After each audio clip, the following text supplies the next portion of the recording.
Hello,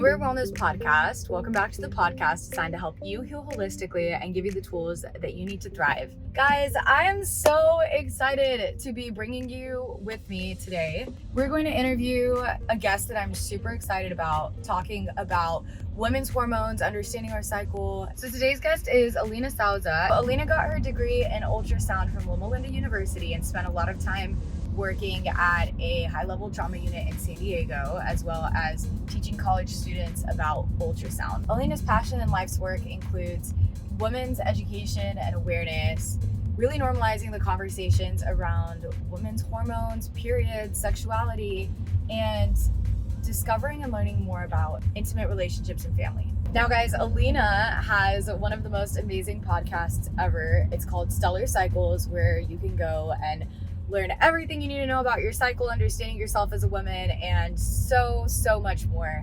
So you should definitely check it out on all streaming platforms. We're going to talk more about it today. So let's go hang out with Alina, get to know her, and see what we can learn about women's hormones. I'm really excited. Hi, Alina. I'm so excited to be here and talk with you today. Thank you for having me on your show, the Rare Wellness Podcast. We actually started talking about podcasts about 6 months ago on that boat where we met, and now you have your own show, and it's just amazing to watch it grow and get bigger. Yeah. Well, I just absolutely love, and I already said this in the intro earlier, but your podcast has been so inspiring to me because we live in a world that's so oriented to men, especially when it comes to health and wellness. And anyway, I've been listening to your podcast for so long now. So the fact that I'm getting to have you on is just so exciting. So exciting. Yeah. Also, for you guys who are listening to this on audio, if you go out to YouTube, you can also check our second guest on this podcast, which is Nova, the cute little dog sitting next to me. So how did you get started? Obviously, your podcast is about understanding your cycle as a woman, optimizing your life, your hormone health, which is something that I feel like a lot of us women are just not educated about.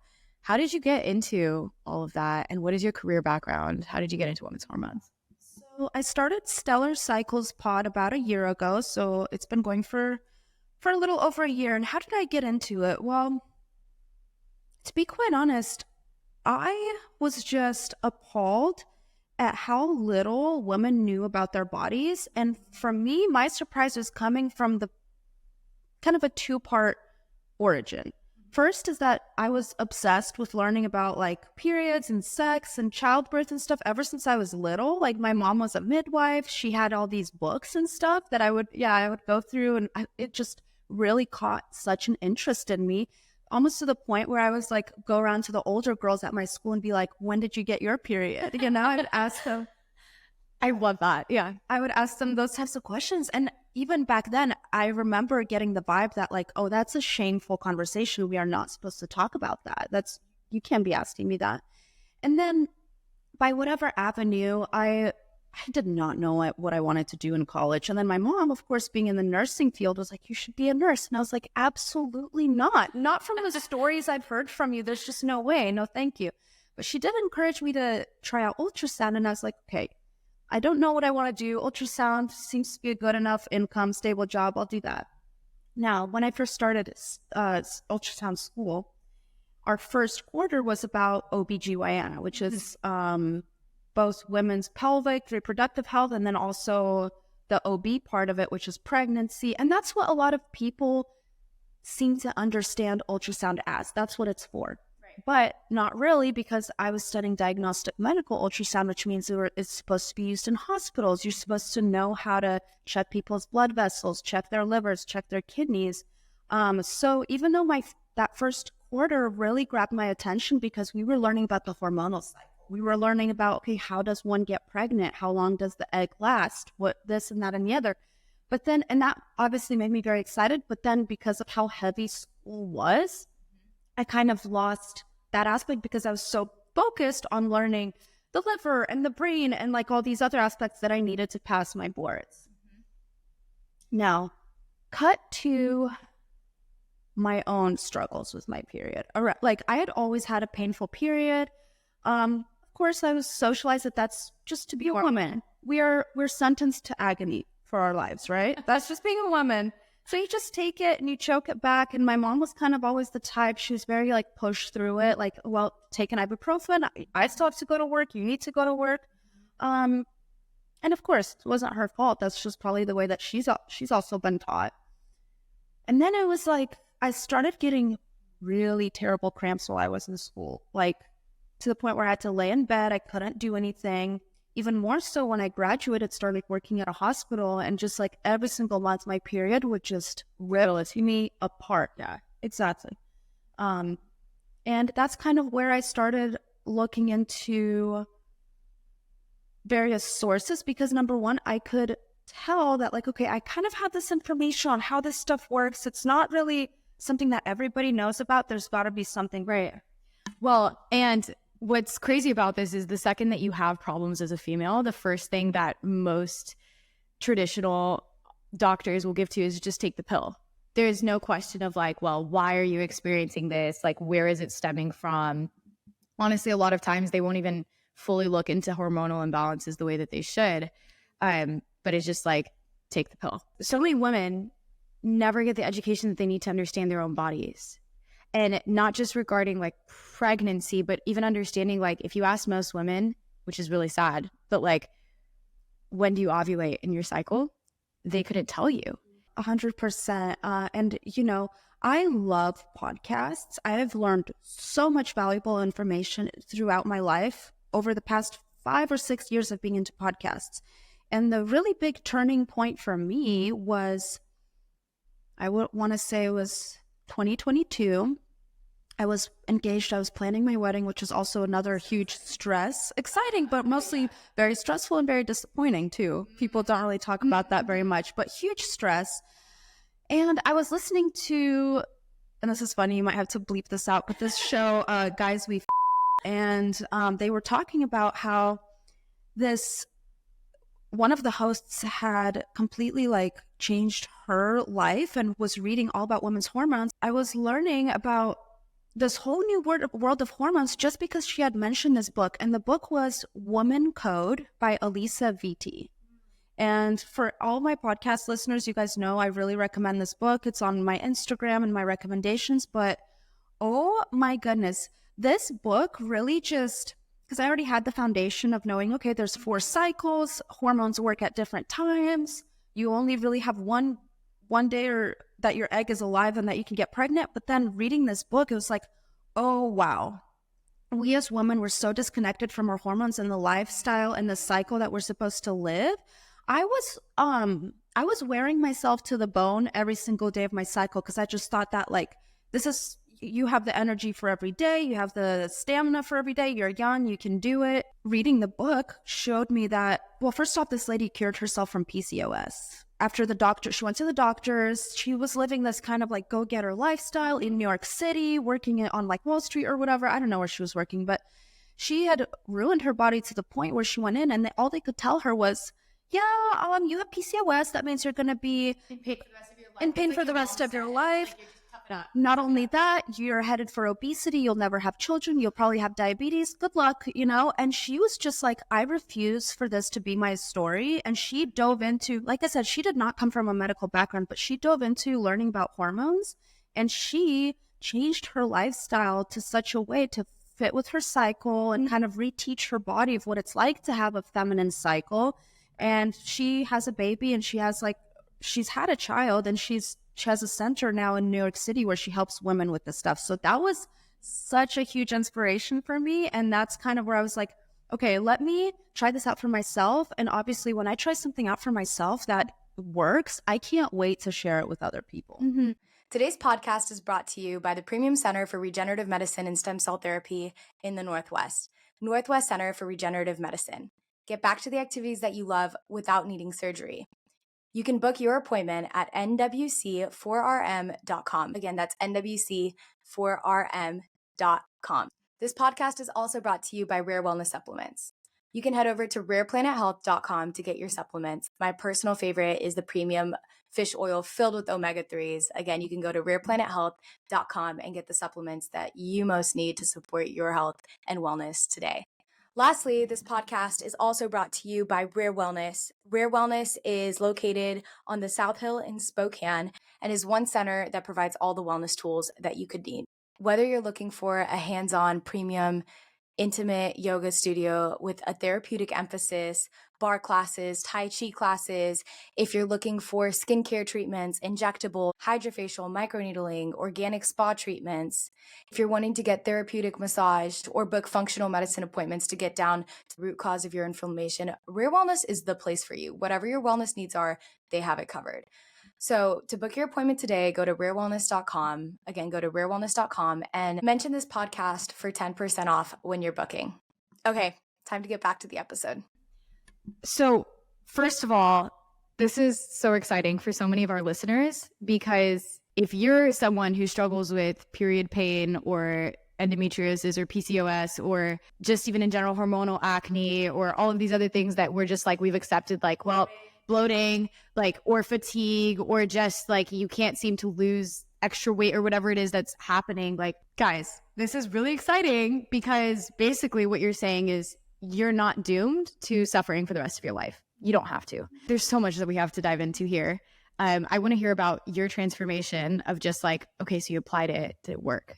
And second, you mentioned that like women have been forced to kind of adhere to like a men's world and level of stress and like this hustle culture. And when you're talking about her wearing down her body, can you just kind of describe the difference between, like, what do you mean by that? So for our listeners, what does it mean that like you're a woman trying to live in a world designed for men's hormones? Well, first, I think I will paint a picture of what like a man's hormones look like. Yeah. So the typical man, when they wake up, they get a boost of cortisol, the stress hormone, and then they get a boost of testosterone, which is like the ambition, drive hormone. And then slowly throughout the day, it kind of gradually goes down and down and down. But men are able to do this every single day of the week, every single day of the month, every single day of the year. It's a 24-hour cycle for them. For women, our cycles go through a 28 to 30-day phase. Of course, it's different for everybody. But it's more or less aligned with the moon, so to speak. Now, especially with the advent of feminism and all the different phases of feminism that have gone through, or that we've seen. For example, in the 1900s, it's great that women had the chance to vote, right? But then in the 60s, the second wave of feminism was very much like women can do what men can do, women should be able to do what men can do and do it better, and sexual liberation and sexual freedom, which of course it has its pros and cons, but at the same time, women were a lot more immunologically sensitive to sexual interactions. So for example, we get a lot more bonded. It can actually affect our immunology and our immune systems, our ability to get sick faster. So people don't really have that knowledge, and then they're just sleeping around because they're taught that like, oh no, you should be sexually liberated, it's fine, like have as many partners as you want, it's all good. But like they're not really taught about the consequences of that, right? And men are carriers. Men a lot of the times don't know that they have a disease, and they hardly ever get tested, so they're just spreading it around. So that's number one, is like the health aspect. Number two, what feminism did is it gave women the ability to go to school and have jobs, which is really, really great. It really opened up our ability to provide for ourselves, to kind of depend on ourselves, not depend on just like a marriage to give you the chance to have property or the chance to have belongings. But it also kind of veered into this territory that women have been taught that it's okay to overshadow men and kind of take what they're supposed to be doing and make that our own, which like shouldn't have to happen, because men with their hormonal cycle, they're built to withstand high levels of stress that we just are not. And just to interrupt really quickly. So if you've ever been a woman who, like myself, like I used to get so frustrated when I'm trying to compete in a game that my hormones are not meant to win.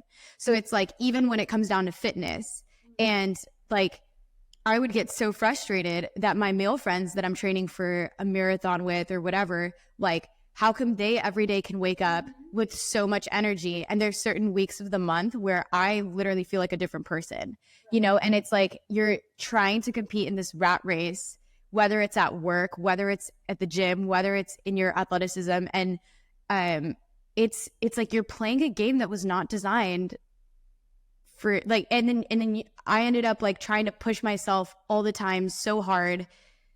It's so hard to compete in this race. Yeah.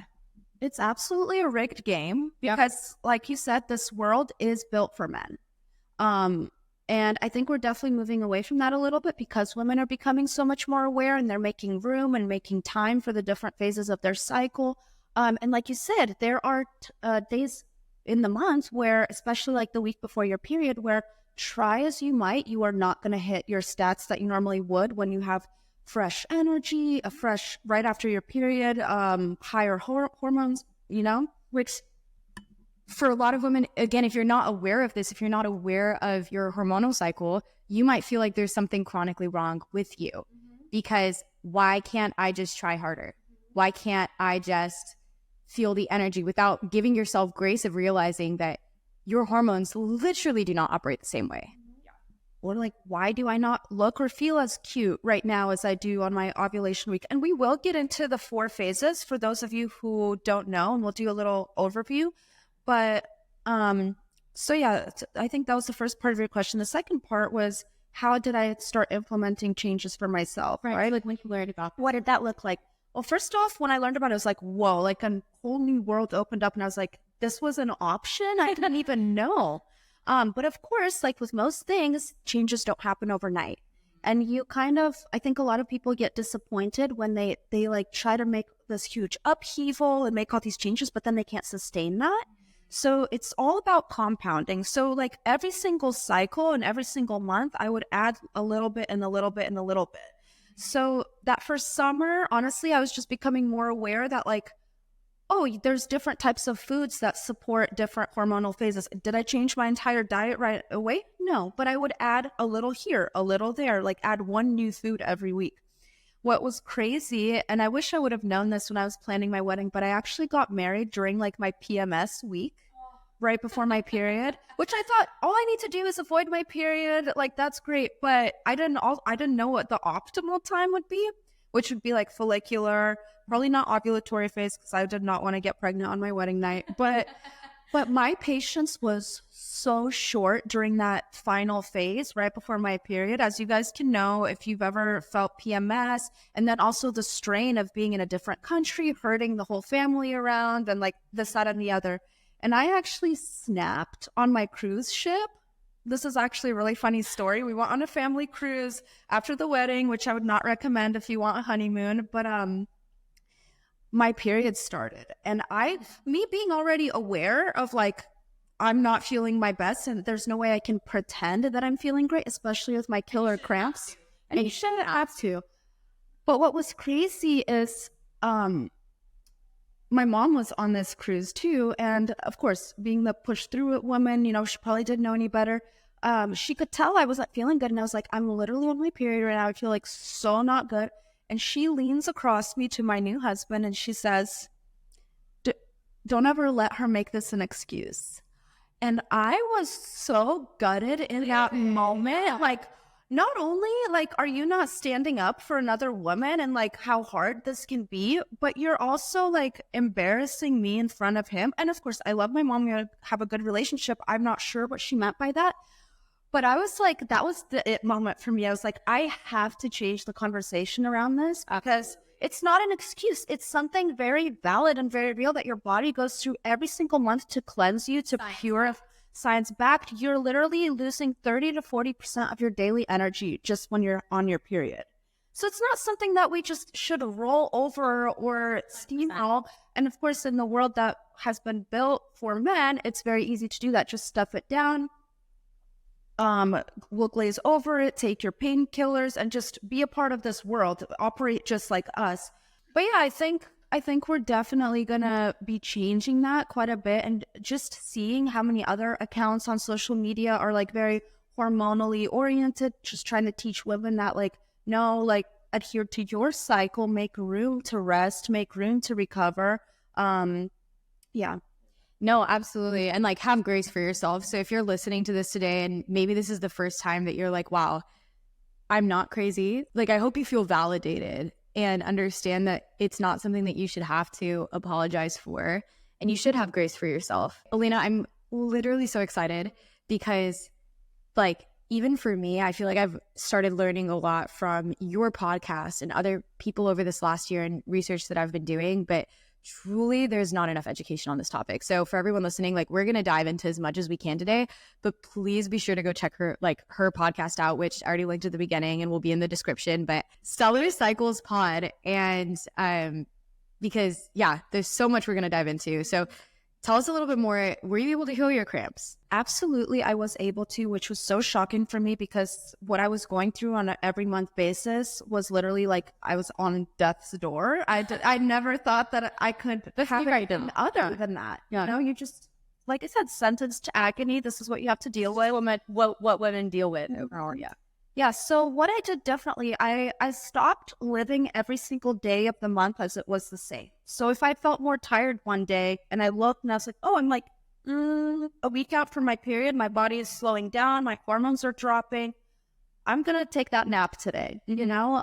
Or if I did have cravings during that PMS week, that's fine because your body needs on average 300 extra calories per day to prepare you for your period. I also want to point out that the traditional sleep studies that they made, only men were involved in those studies. So like even the 8 hours a day thing, they didn't calculate women into that study at all, which is so mind-blowing. Yeah. It's so crazy. And have they not done anything since then? I think they're currently just starting to incorporate women into a lot of those type of studies. And we need a lot more sleep than men do. Shocker. Anyway, I just like wanted to point that out, is that like a lot of the health advice that we've been given too, because of women's unpredictability with their hormonal levels, they felt like they shouldn't include them because it would be too much of a variable. So it's like we're just really starting to get into the research for women's health, which is, again, like we're just so poorly educated, especially the average person who isn't doing their own research in this. So. And, you know, they were kind of right with that because it's like you could have with that study of saying women are variable because, yeah, you could have like, let's say 40 women, but all those women could be at various parts of their cycle and that would give you a lot of variability. And the thing is, you do need various amounts of sleep during your cycle. So let's say you just finished your period, you're feeling energetic, you're feeling fresh, you're feeling like you can do anything, you're more social, more outgoing. You really do. So like, my analogy is always like your fuel tank refills every time after your period. So when you're on your period, that girl is empty. You're on the way to the gas station, you're refilling. But then once it's over and you're in your follicular phase, you now have a full fuel tank that you can work with. And then that gradually goes down throughout the month. Men get a full fuel tank every single day of the month, of the year. So let's say when your tank is pretty full and you're energetic and you're vibing, you actually don't need as much sleep as you do now when you're careening towards your period and on your period. But then what also sucks is your sleep is more easily disrupted and it's harder to get good quality sleep when you are around your luteal, pre-period, or your menstrual period phase. So I just started, again, like I said, these changes did not happen overnight. It was like little incremental things. What can I do to tweak here? What can I do to tweak there? Okay, maybe I'm not going to be weightlifting every single day of the week. And that's okay because I feel like such crap when I'm in the gym, like 3 days before my period, and I'm like, I can't even lift this. 2 days ago, I was Arnold Schwarzenegger, and today I literally can't lift anything.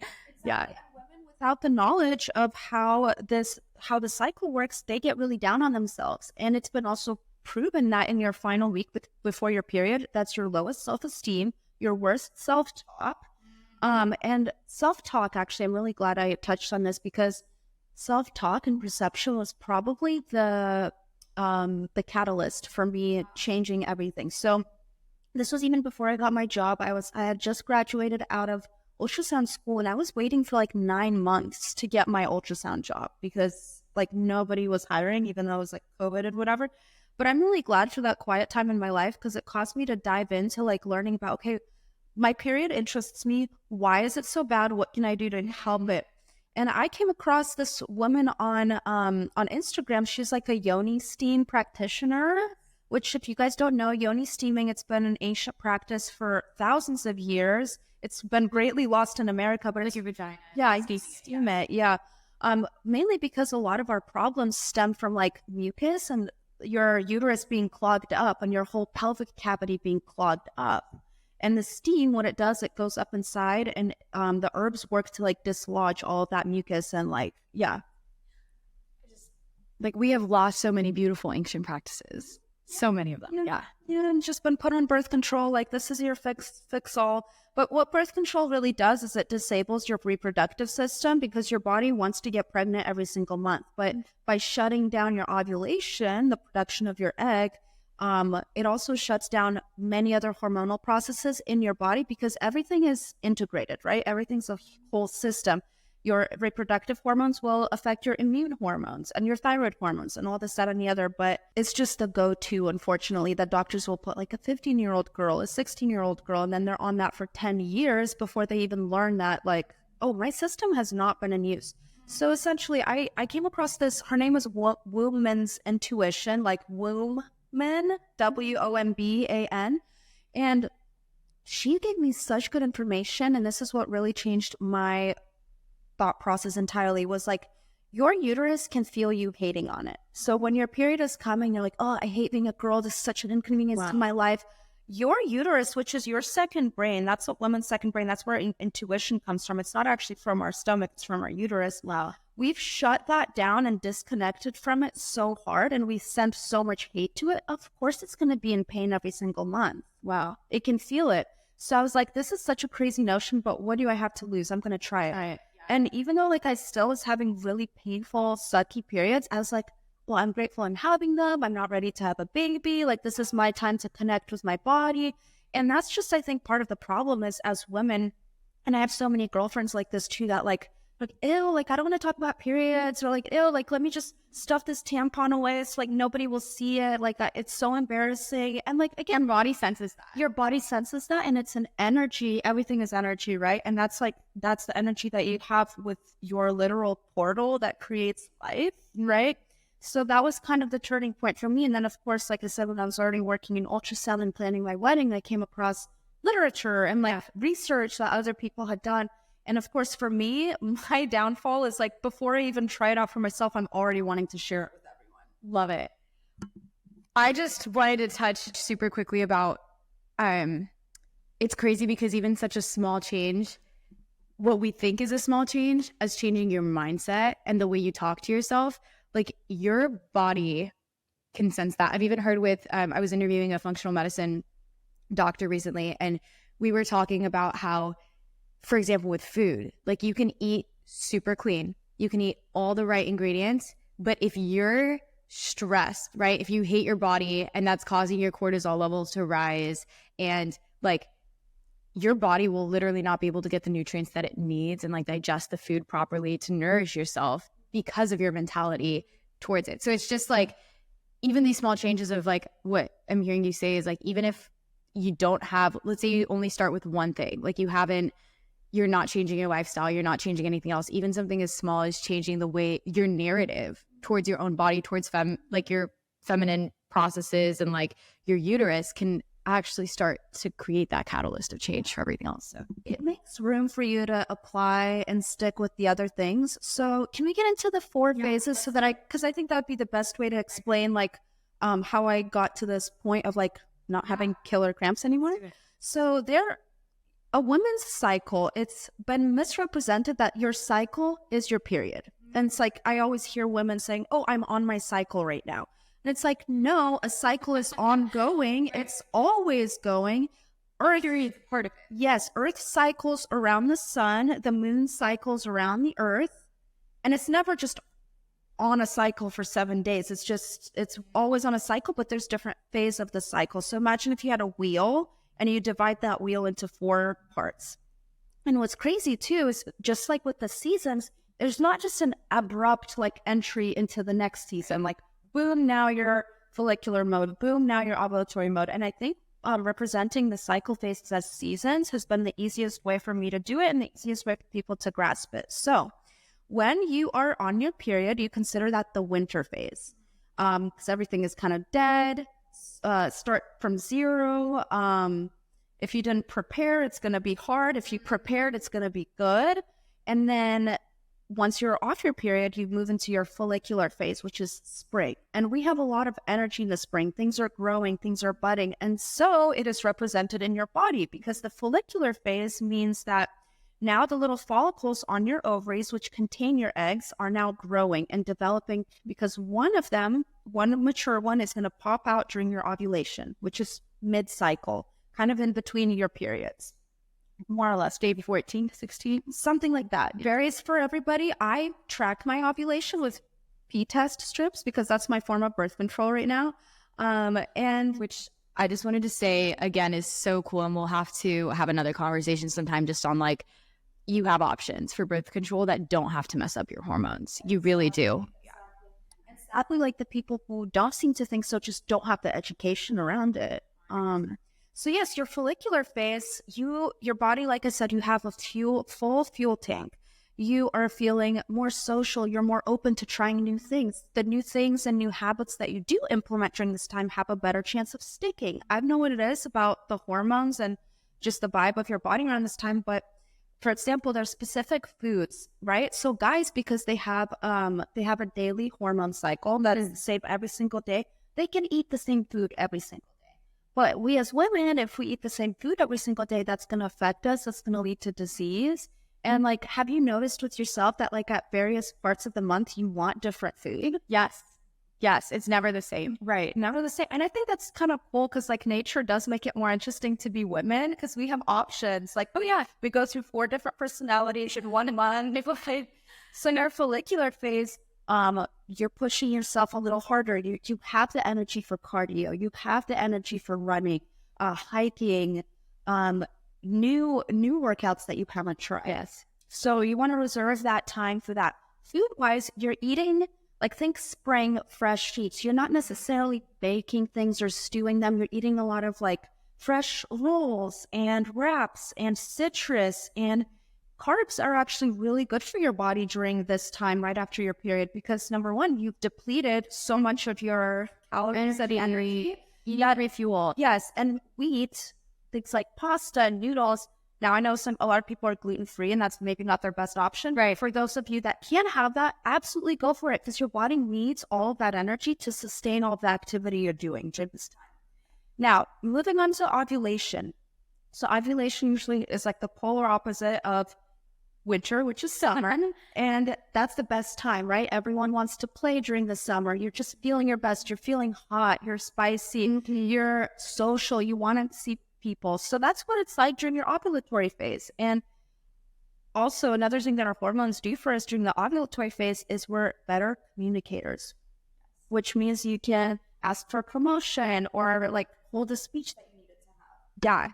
Well, before we even keep going, I just wanted to touch on it. It's amazing how even if you aren't educated on these things, if you really start to lean into your body's intuitive, ancient wisdom, like your body will tell you. It's like what we were talking about earlier with your cravings. It's like even before I started learning about this, like listen to your body, you know, like if you don't have any other tools, like start with that and like lean into it and see what it says. And coming to the, what were you talking about? Oh, promotion and raises. So again, like it's just a life hack when you realize, okay, like if I'm going to ask for a raise this month, let me not do it the week before my period when I'm going to have a bunch of like self-doubt.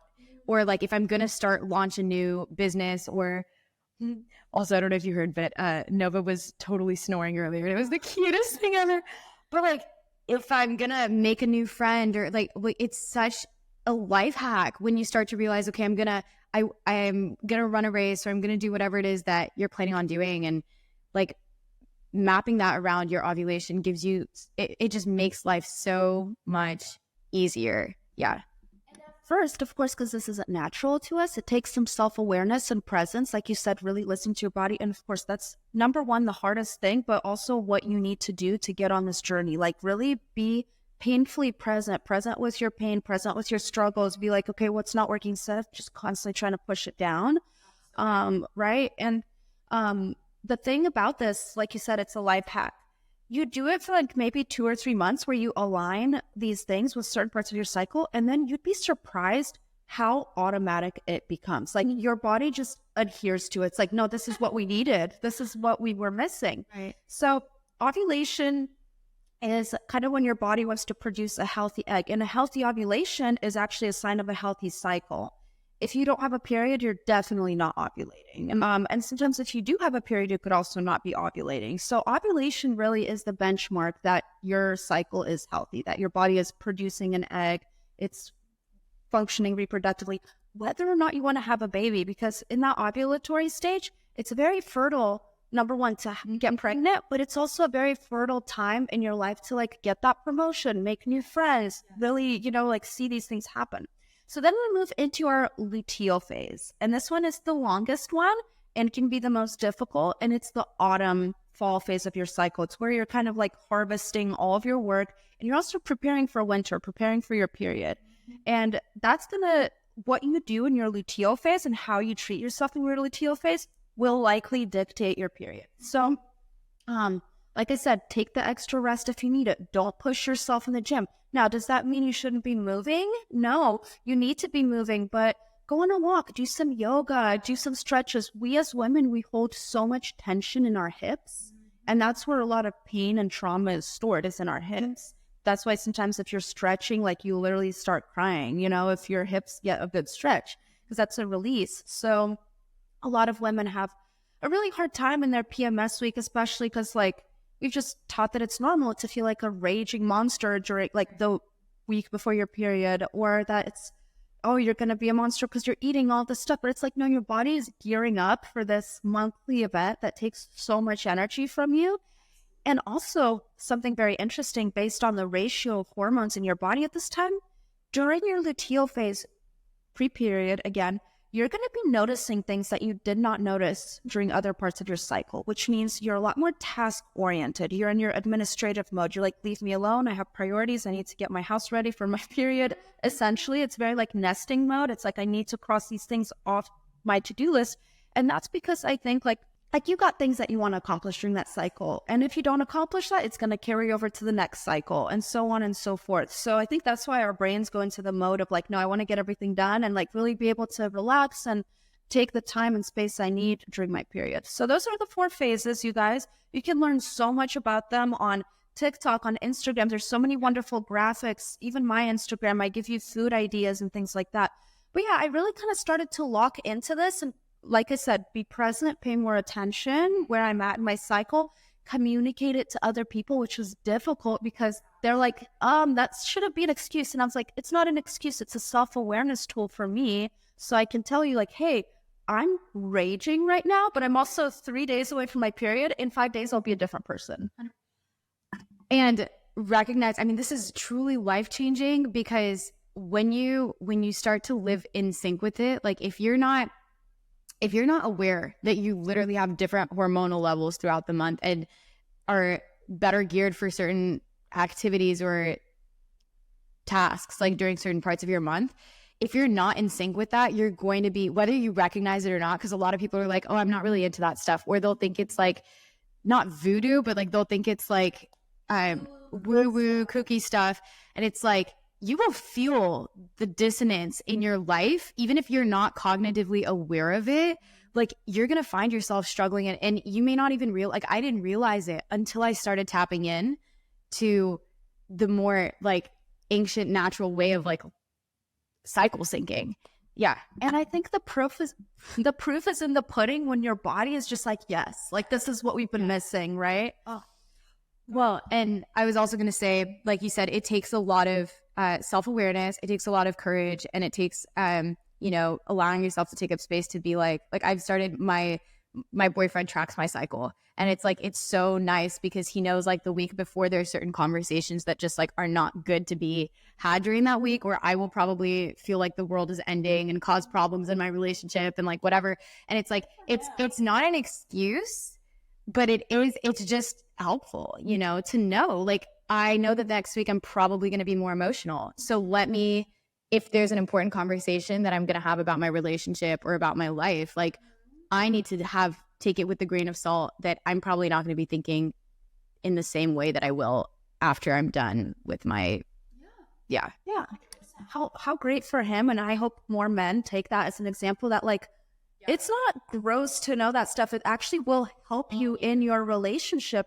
I met this guy at our book club in San Diego, and he's like an ex-military, older guy, and who's like, oh, what are you doing? And I'm like, I have a podcast for women about their cycles. He's like, I just went through a breakup, and if I had known this information, so obviously getting feedback from girls is really great, but getting feedback from guys that are like, no, more men need to know about this. This will save our relationships. Literally. Yeah. No, it's beautiful. And also like the workplace is not really designed for this. Like, can you imagine if like you were able to orient your schedule so that you can optimize, like since I've started implementing this into my work schedule of like, which week should I schedule my podcasts? Which weeks should I get all my tasks done? Which weeks should I schedule those meetings? Like if we were able to optimize even our work lives towards it, we would probably start seeing more results. And again, do you have to? No. Are you going to feel a huge difference if you do? Absolutely. Do you not want to hack your life? Like even fitness wise, like when you start to understand your cycle, when you start to understand your hormones, and it's like, for me, I used to buy into the myth that like, oh, the only thing I need to do to get in shape is I need to be working out super aggressively every single day and always be in this like huge calorie deficit and whatever. And what I didn't understand was that my lifestyle, even though I thought I was living healthy, I was spiking my cortisol levels so much. My hormones were imbalanced. I had the worst acne for like years and years and years of my life. And this year, when I started prioritizing rest, controlling my stress, and living according to my cycle, I'm working out less than I ever have. My skin cleared up. My body changed. Like, I was like, why was I working so hard at a game that was not helping me win? It's just, It is a secret, and I don't know why it's a secret, but it's a secret that we're bringing to you that hopefully you can implement in your life, because you will only see positive changes from this. So going back to the food, like in your luteal phase, and nature makes it so easy for us. During your luteal phase, think it's autumn, harvest. You eat harvesty type of foods that are close to the ground, pumpkins, squash, potatoes. Why? Because these foods are very grounding to us naturally, and we need a lot of grounding in our luteal phase. So I had been doing that for a few months, and I think my very last extremely painful period, to the point where I had to ask my husband, who's a surgeon, to knock me out with like surgery drugs, like ketorolac, which you can't even get over the counter in the States. And like, that was the only thing that like helped. And it's like, no, this can't be. So then that was March of last year. April, I had my first period where I was like, I didn't even know I was on it. I was like, wow, what is wrong with me right now? Like, is something wrong? Normally I'm like bent over, like screaming to the point where I'm sure my neighbors are like, what's going on in that apartment?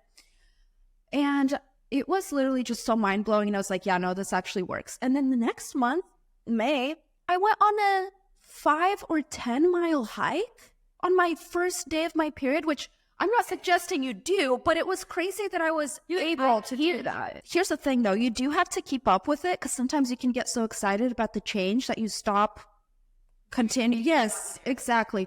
And every single month, your period will tell you if you were good or not. Like, it's your report card, really. And there's been a few times where like my cramps, not in any way, shape, or form the way that they used to be, but sometimes they'll be a little stronger. And I'm just like, it causes me to review and be like, oh, okay, maybe I didn't tune in as well to my body this month, or maybe I did take on stresses that I shouldn't have. And it always keeps you in check and always reminds you. No, it's so beautiful. I love what you said about it being a report card, because your body will literally speak to you. And as a woman, because I feel like also I've heard about this concept before of like, listen to your body, like be in tune with your body. But a lot of times, how do I do that? And the fact that your period can be such an, like, it's just so beautiful to start to develop a relationship with yourself in that sort of way. Yeah. So what are some tips that, you know, obviously I feel like, guys, again, she has so much good, if you're mind blown, like I am listening to you talk about this stuff, like go check out her podcast because there's so many layers of like diving in and we're just like barely scratching the surface. But for people who experience bloating, painful periods, like what are things that they can start incorporating today to just start to heal themselves? Well, the number one thing, and this is what I got from a period practitioner on my guest, it was a guest on my show. Her name is Jessa Rose. She has an incredible business if you guys want like one-on-one help with your periods. But she says the number one thing that you got to do is the first step is awareness and presence. It's so hard for us to be present with our problems, right? We're always trying to cover up our suffering or avoid pain. But you know that this thing is causing you pain and causing you suffering. And the only way to deal with it is to face it and let your cowardice die. Because would you rather like keep living that life and be so debilitated every single month and have it affect your relationships? It's showing up in your body. Or would you rather face it and be like, okay, like, what is it? What is it about this lifestyle? What is it about maybe the doctors that I'm seeing? What is it about the lifestyle choices that I'm making? Because that's the hardest gun, the hardest gun to look down the barrel of. What are my choices and what are they? It requires ownership. You have to take accountability. Nobody is going to come to you and be like, oh, do you want me to fix your period for you? Let me put, you know what I mean? It's a lot of self-accountability. So that's the number one thing. So I would say if there's something about your cycle that you feel isn't right or that it's bothering you, sit down and journal about it. Try to connect to your womb. I think because a lot of the time our wombs have been such a source of trauma and pain that we just try to avoid it. But like your womb wants to be heard, as weird as that sounds, and it wants like the time and space from you. So like I would say number one thing is like journal about it, get it down on paper. What is it that you want to change about your cycle? And having those clues will then help you, whatever method of research you try to do, podcasts, books. There's so many great books like The Woman Code or In the Flow that are so enlightening because every person's situation is different, right? I can't tell you right now like what you need to do exactly, but when you're reading, when you're opening your mind to education, you can glean certain things like, oh, this applies to my situation, or oh, this could work for me. You don't have to take all of it. So number one, be present, journal about it, get to the root of what you want to fix, right? Because if you don't know what the problem is, you can't really tell it. Right. How are you at? Steps are you going to take? And then number two, look for resources. Again, my podcast is a great resource if you're just doing something, driving, walking, and you just want this information in your brain. It's very repetitive, which helps because like my knowledge, because my knowledge of ultrasound and all the things that I saw in the hospital and hormones, it's not the same as a regular person's knowledge who's not in the medical field. So I try to make it as digestible and easy to understand for you guys as possible. And like I said, all of these changes don't have to happen overnight, but come up with a plan. Find an accountability partner. If there's another woman that you're like, oh, this would be cool to do this with her, and like talk about it with each other, that's a huge help for sure. So those are things that you guys can start doing today. And by looking at those resources, you'll kind of carve out what the steps are, what kind of regimen you want to plan for yourself. And of course, there's practitioners online that you can hire and pay to help you through this. Yeah. Today's podcast is brought to you by the Premium Center for Regenerative Medicine and Stem Cell Therapy in the Northwest Center for Regenerative Medicine. Get back to the activities that you love without needing surgery. You can book your appointment at nwc4rm.com. Again, that's nwc4rm.com. This podcast is also brought to you by Rare Wellness Supplements. You can head over to rareplanthealth.com to get your supplements. My personal favorite is the premium fish oil filled with omega-3s. Again, you can go to rareplanthealth.com and get the supplements that you most need to support your health and wellness today. Lastly, this podcast is also brought to you by Rare Wellness. Rare Wellness is located on the South Hill in Spokane and is one center that provides all the wellness tools that you could need. Whether you're looking for a hands-on premium intimate yoga studio with a therapeutic emphasis, bar classes, Tai Chi classes, if you're looking for skincare treatments, injectable, hydrofacial, microneedling, organic spa treatments, if you're wanting to get therapeutic massage or book functional medicine appointments to get down to the root cause of your inflammation, Rare Wellness is the place for you. Whatever your wellness needs are, they have it covered. So to book your appointment today, go to rarewellness.com. Again, go to rarewellness.com and mention this podcast for 10% off when you're booking. Okay, time to get back to the episode. No, that's incredible advice. And I love, again, just this idea of connecting back to yourself. And no, that is so, so, so good. Do you want to talk about the ancient? Yes. Yeah. Oh my gosh. No, yes, absolutely. Let's talk about it. So, because our modern world has really disabled like the power of women, and it's kind of flipped women's empowerment onto like, go out, be a hoe, have sex with whoever you want to have. Not shaming anybody for doing that, because like everyone has their own path and we're all just trying to learn, but we do have these ideas fed to us and propagated through media, and like especially if you go to college, like that culture is so heavy and permeable, whereas in the ancient times, and I truly do think that our world is set up the way that it is now to disable and disempower women, even though it's under the umbrella of empowerment, right? It's like women don't need empowerment. We've always been incredibly powerful. Like just the fact that you can squeeze a baby out of your pelvis and like create life, like that's literally insane.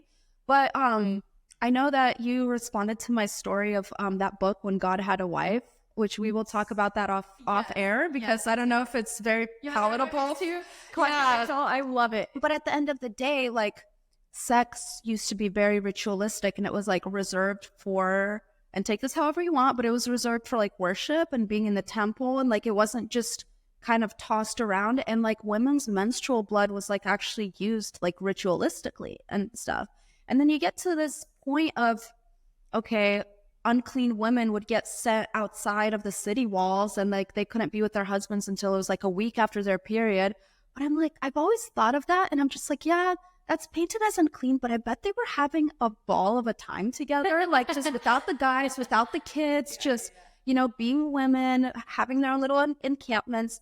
And yeah, in many cultures, and I think especially in like the Christian culture and like masculine dominated cultures like that, all of that has been lost. Like we've just been taught that that's bad. And I do really think it's because they were scared of how powerful women were. So obviously everyone has different takes on this, and like whatever you believe when you're listening to this, like we're presenting different viewpoints. But I think just that point is so interesting to think about and explore. You're saying that a lot of the male dominant, I just feel like it's very interesting, because even like your view on like what is female empowerment is kind of the opposite of like what in our culture we're told like female empowerment is forgetting what makes you feminine. Exactly. And like, is that really empowering?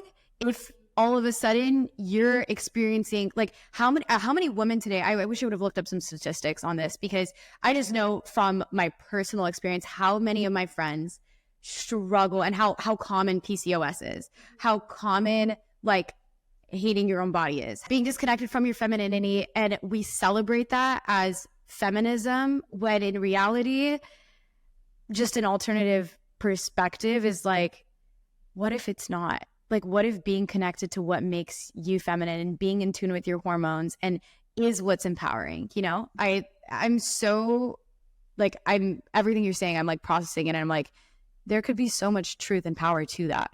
100%. And that power used to be recognized in the ancient times when there's a lot of female dominated societies, right? Their men were basically like their workhorses. Like they would go fight wars for them and like, and conquer lands and stuff. And a lot of it was in the name of women, but we've just lost that, and it sucks so bad, but I think we're slowly gaining it back. And one of my favorite examples of this anthropology video is like an interview of like them kind of interviewing these archaeologists who had done some digging, and they found inscriptions on a cave that was man's first attempt at a calendar, right? Because it had all these numbers on it, and it kind of, you know, looked like a calendar. And this female archaeologist, I'll never forget, she goes, yeah, but why would a man need a 28-day calendar? Oh, right? Like, why would a guy keep track of a 28-day calendar? It must have been women's first attempt at like tracking time. Wow. No, absolutely. Just to go back to what you're saying, again, it's so mind-blowing, because there's so many, I feel like a lot of times in society today we'll paint like, well, men were going to war and like women weren't, as like, oh, like the women were always oppressed, but like we're not important in their society. But you're saying like the women were I'm butchering this, but you know what I mean. Were so important that they couldn't risk their lives to go in war. When, even though there were societies like the Amazons, we know that for sure that women were at war and things like that, and very like strong, powerful leaders. But at the same time, it was like, yeah, there was more or less a sort of reverence for the woman, her sacred femininity, what she's able to bring forth out of nothing. Like women are the true creators, like 100%, not just when it comes to babies. I don't want people to think that like, oh, if you're not having a baby or a family, you're not a sacred feminine. That's not true. We're able to make something out of nothing. Like we just are, whether it's art, whether it's music, a show, a movie, a book. Yeah. It has to be celebrated. Yes. And that's why we, happy Women's History Month. And that's why we are doing a women's event this weekend that you're coming to. Yeah. About celebrating women and what they create. That's not just like a wedding or a baby. Not to say those things are important, but we do want to highlight women for other things that they do in their life. Yeah. Okay, back to the calendar. So they found out that it was, or not they found out, but they speculate that it was a woman, and that's so mind-blowing. Yeah, so that's why I'm so passionate about this subject. My goal is to grow the show and get more people educated about this, and just so that they can change their lives, because I think every woman deserves to feel in tune and in control of her body. Not that like some little drug is controlling it and causing her to feel like completely out of sorts. That sometimes like everyone knows how much that sucks if you've been on birth control or been on anything that like alters your natural processes. It really sucks, and your body feels that it's wrong. But not to say, I have met some women too that they have tried going off birth control and their body just, it needs it. It needs that extra help. So they end up going back on it and they're happier for it. So I don't want to demonize birth control. Yes, whatever it is that like you take your own journey, you decide what works for you along with your physician, with your doctor. But there's just so much to tap into as women that it's a very exciting field. 100%. No. And again, I think it's just so empowering for me, for other people listening, whether you're a guy or a girl. Like if you're a guy, hopefully you're able to empower the women in your life with this. And again, if it's just so empowering, whatever people decide is best for them, but to have an alternative view that is so not talked about enough. So I feel like we could talk about this for hours and hours and hours, and maybe we'll have to do a second episode sometime, just diving deep into maybe PCOS, or we talk about, oh, we never got back. Did your cramps go? Oh no, we did get back. Yeah. And like I said, they still, like on a first day, like I will have the type of cramps that let me know that I'm on my period, but they're not debilitating or disabling me from anything in my day. Yeah. So to everyone listening, go check out, I've said this so many times but go check out your podcast, go get some resources, start learning. I would also say, if you have the chance, I know Rare Wellness that sponsors this podcast, we have a functional medicine doctor who can take your labs and like look at your hormone levels and just help you in that, if that's something that you feel like is useful. I do want to speak on that, and it is important to go to a holistic doctor, because when you go to a regular doctor, and I was like, I feel off. Please check my labs. The labs come back, they're normal. And I'm like, well, that doesn't make any sense. Yeah. But it's because your labs and your results, they're actually comparing them against like some of the sickest people in the country that go and get their labs done regularly. So that's what you're being tested against. So go to a functional doctor, because they'll be able to actually look at the values and know if something is off. So what you said, so spot on. Okay. What you said is so spot on. Like, if you're comparing yourself to most of America who is sick, that's just a crazy benchmark. Like, the benchmark should be optimal health. So 100% on board with what you said. And beyond that, guys, how to start tracking your cycle. I'll give a couple of things that have worked for me, and then if you have anything else. But and this is not sponsored at all, but for me, I know people have mixed opinions on it. The Oura Ring has been so helpful for me in just understanding like where I'm at. Here we are. It's so cute. And they have them in different colors and all of that. That's one way to do it. Before that, there's apps like I think the book that has In the Flow. And then I have one more, but I'll tell you. I just wanted to speak on the Oura Ring. The reason that it really helps is basal body temperature tracking. So instead of you having to wake up and take your temperature first thing in the morning like you're supposed to, which we all forget to do. The Aura Ring, because it's so close to your finger and your blood vessels, it'll just keep track of your body temperature, and in the app it'll literally tell you what phase you're in. 100%. And then if you sync that with Natural Cycles, which is their app with that, I mean, just even being able to track easily on your phone is such an easy way. Like every night before I go to bed, I just open the app, start tracking, like, okay, what did I do today that affected? I mean, you can write notes of like what you ate. Like you can just start to observe, because you said earlier, you know, your first step is just observation. And then there's also an app who, we're not sponsored by you, but if you'd like to sponsor us, they're called Lively. I don't know if you've heard of them. I think you sent it to me. I haven't had a chance to Yeah.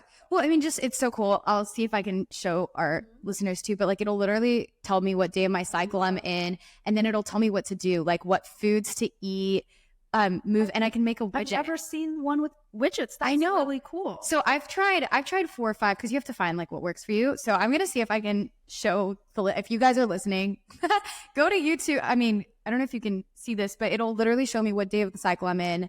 And then if you click on the app, they have way more details and you can track and stuff. Yeah. So, and here's the thing. This is why it's really important, right? Because it's a cycle. It's a repeating pattern. And if you can, and this applies to everything in life, this is some genius shit right here.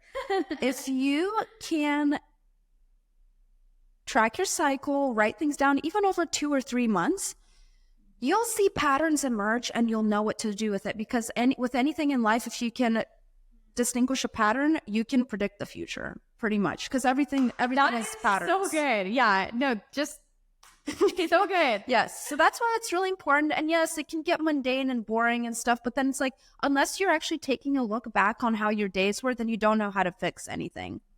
Yeah. No, it comes, and again, honestly, the more people I interview, especially because we focus on more holistic and natural medicine and alternative medicines to traditional medicine, but every single expert that I interview, it comes back to that self-awareness piece of like, if you're not even in tune with your own body and what you need. Yeah. No, don't be sorry. You're good.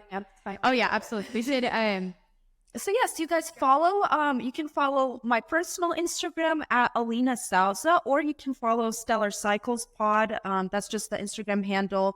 I promise to be a little more active on there, give you guys more food ideas and things like that. And I hope to see you again in the podcasting world when we're, gurus at this. 100%.